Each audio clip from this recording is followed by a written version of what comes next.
পশ্চিমবঙ্গ সরকারের আনন্দধারা প্রকল্পে কিছু কিছু জেলায় চলছে ডিএলটি বা ডিস্ট্রিক্ট লেভেল ট্রেনার নিয়োগের প্রক্রিয়া। আমরা এই সম্পর্কে আগেই একটি ভিডিও বানিয়ে রেখেছি। সেই ভিডিওতে আমরা আলোচনা করেছি এই নিয়োগ প্রক্রিয়া কেমন হবে, পরীক্ষা পদ্ধতি কেমন হবে, কত নম্বরের প্রশ্ন থাকবে। যদি আপনি সেই ভিডিওটি না দেখে থাকেন তাহলে ওপরের এই আই বাটন থেকে আপনি দেখে নিতে পারেন।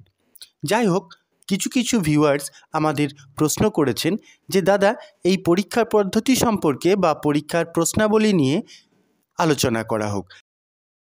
আমরা আজকের ভিডিওতে সেই বিষয় নিয়েই আলোচনা করব।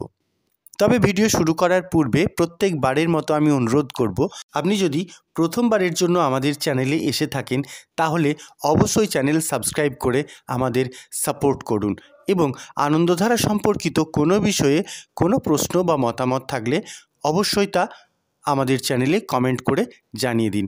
আমরা যথাসাধ্য চেষ্টা করব আপনার কমেন্টের উত্তর দিতে। চলুন তাহলে শুরু করি আজকের ভিডিও।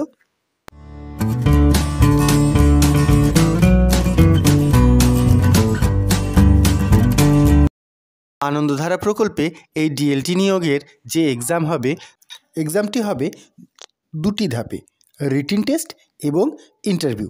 এখানে কোনো প্র্যাকটিক্যাল থাকবে না। রিটিন টেস্টে হবে 80 নম্বরের এবং ইন্টারভিউ হবে 20 নম্বরের। সেটা আমরা তো আগের ভিডিও থেকে জেনে ফেলেছি। এখন সেই রিটিন টেস্ট যেটা হবে সেটা এমসিকিউ টাইপের হবে না ডেসক্রিপটিভ টাইপের হবে সেটা আমাদের জানা প্রয়োজন। তো এর জন্য প্রথমেই আমরা আনন্দধারা থেকে যে অরিজিনাল নোটিশটি জারি করা হয়েছিল সেই নোটিশটি দেখে নিই। নোটিশটির সাবজেক্টে দেখুন লেখা রয়েছে empanelment as a member of district level trainer team for implementation of Anandadhara NRLM, অর্থাৎ আনন্দধারার এনআরএলএম প্রজেক্টকে ইমপ্লিমেন্ট করার জন্য ডিএলটির এমপ্যানেলমেন্ট হচ্ছে এই নোটিশটির বিষয়। তো এই নোটিশটির মধ্যে ডিএলটি নিয়োগের সমস্ত তথ্যই লিপিবদ্ধ করা রয়েছে। তো আমরা দেখে নিই যে আমাদের কাছে যদিও প্রশ্ন রয়েছে যে এই এমপ্যানেলমেন্টের যে এক্সামটা হবে সেই এক্সামটা এমসিকিউ টাইপ হবে না ডেসক্রিপটিভ টাইপ হবে। তো এটার জন্য আমরা নিচের দিকে চলে যাব, যেখানে আমরা দেখতে পাবো এর প্রসিডিওরটি, সিলেকশন প্রসিডিওরটি। এটা দেখুন আমরা চলে এসেছি এখানে, এই দেখুন লেখা রয়েছে সিলেকশন প্রসিডিওর।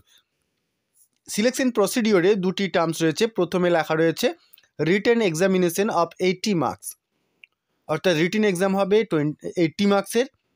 রিটেন এক্সাম হবে 80 মার্কসের, এটা আমরা আগেও বলে রেখেছি আগের ভিডিওতে। এবং পরবর্তী টার্মস রয়েছে ইন্টারভিউ অফ 20 মার্কস, এবং ইন্টারভিউ হবে 20 নম্বরের। এখন এই যে রিটেন এক্সাম হবে 80 মার্কসের, এরপরেই দেখুন ব্র্যাকেটে লেখা রয়েছে কোশ্চেন প্যাটার্ন, অর্থাৎ কোশ্চেন কেমন হবে, প্রশ্নপত্রটি কেমন হবে। সেখানে লেখা রয়েছে এমসিকিউ টাইপ, ফুল মার্কস 80, অর্থাৎ যে 80 নম্বরের রিটেন এক্সাম হবে সেটি হবে সম্পূর্ণ এমসিকিউ টাইপের এবং এর টাইম থাকবে 90 মিনিটস, অর্থাৎ 1.5 ঘন্টা। সুতরাং আমরা এটা বলতেই পারি যে রিটেন এক্সাম যে 80 নম্বরের হবে সেটার জন্য টাইম দেওয়া হবে 90 মিনিট এবং সমস্ত প্রশ্নই হবে এমসিকিউ, অর্থাৎ মাল্টিপল চয়েস কোশ্চেন আনসার, অর্থাৎ শর্ট টাইপের কোশ্চেন আনসার হবে। সুতরাং যারা শুনেছিলেন যে ডেসক্রিপটিভ টাইপের কোশ্চেন হবে বা যেখান থেকে শুনছেন ডেসক্রিপটিভ টাইপের কোশ্চেন হবে, সেখানে অনেক কিছু লিখতে হবে, সেই সমস্ত খবর সম্পূর্ণ মিথ্যে। আপনারা নিশ্চিন্তে থাকুন।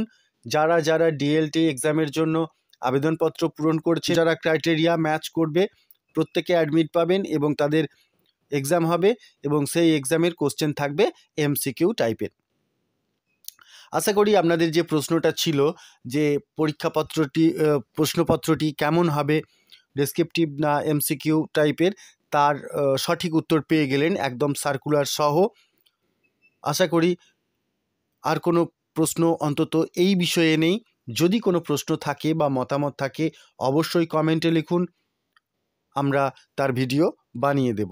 আজ তাহলে এই পর্যন্তই, দেখা হবে পরবর্তী ভিডিওতে আপনাদেরই প্রশ্নের উত্তর নিয়ে। Thank you.